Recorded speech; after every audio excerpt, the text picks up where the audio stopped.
नमस्कार मित्रांनो, मी राजश्री आणि तुम्ही पाहताय राजश्री अनफिल्टर्ड।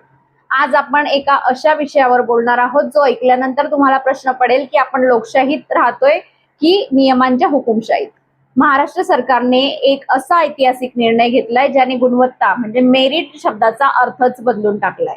जर तुम्ही एससी, एसटी, ओबीसी, व्हीजेएनटी किंवा कुठल्याही आरक्षित प्रवर्गातले असाल तर हा व्हिडिओ तुमच्या आयुष्याचा टर्निंग पॉइंट ठरू शकतो।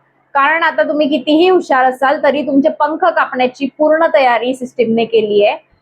काय आहे हा नवा नियम आणि काय याला मी गुणवत्तेचा अंत्यविधी म्हणते, चला खोलवर जाऊन समजून घेऊया। विषय सोपा आहे पण भयंकर आहे। नियम काय सांगतो, जर एखादा आरक्षित प्रवर्गातील उमेदवाराने अर्ज भरताना सवलत घेतली, मग ती वयाची असो म्हणजे की एज रिलॅक्सेशन, परीक्षेच्या संधीची असो किंवा अनुभवाची असो, तर तो उमेदवार आता ओपन म्हणजे खुल्या प्रवर्गाच्या जागेवर दावा सांगू शकणार नाही। याचे फॅक्ट्स बघूयात। फॅक्ट नंबर 1 म्हणजे याआधी काय व्हायचं, समजा ओपनचं मेरिट 90 आहे आणि एखाद्या विद्यार्थ्याला म्हणजे ओबीसी मुलाला 92 मार्क आहेत, तर तो ओपनची जागा घ्यायचा। यामुळे त्याचा टॅलेंट सिद्ध व्हायचं आणि खालच्या प्रवर्गातल्या दुसऱ्या एका गरजू मुलाला ती जागा मिळायची। आणि फॅक्ट नंबर 2, आता काय होणार, जर त्या 92 मार्कवाल्या मुलाने वयात सूट घेतली असेल तर सरकार म्हणतं, बाबा रे तू सवलत घेतलीस ना, मग तू कितीही हुशार असलास तरी तू तुझ्याच प्रवर्गात राहायचं, ओपनची जागा विसरून जा। आहे की नाही लॉजिक? बरं आता थोडा विचार करा, सवलत दिली कुणी? सरकारने। घेतली कुणी? ज्याला गरज होती त्याने। मग सवलत घेतली म्हणून त्याच्या बुद्धीवर प्रश्नचिन्ह कसं काय उभं राहतं? हे म्हणजे असं झालं की आम्ही तुला शूज देऊ पण तू त्या शूजने आमच्यापेक्षा जोरात धावायचं नाही, धावलास तर तुझा विजय बाद।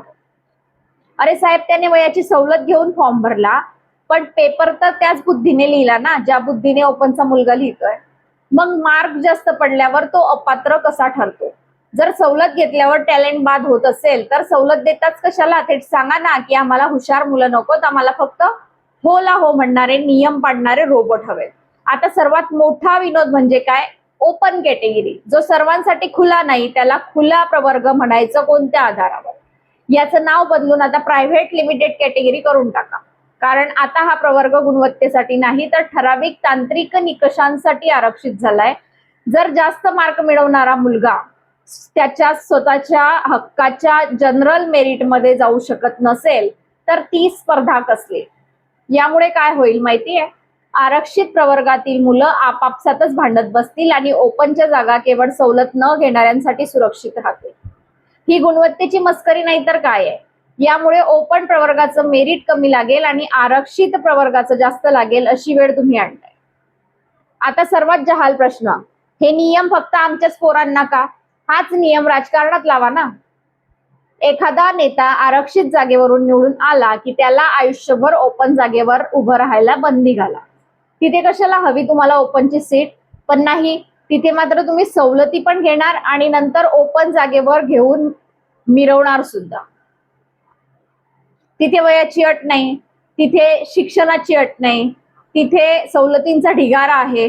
पण जेव्हा कष्टकरी शेतकऱ्याचा मुलगा रात्र रात्र जागून लायब्ररीत बसून 90-95% मार्क्स पाडतो, तेव्हा तुम्हाला तुमचे GR आणि नियम आठवतात। हे सगळं जाणीवपूर्वक केलं जातंय का?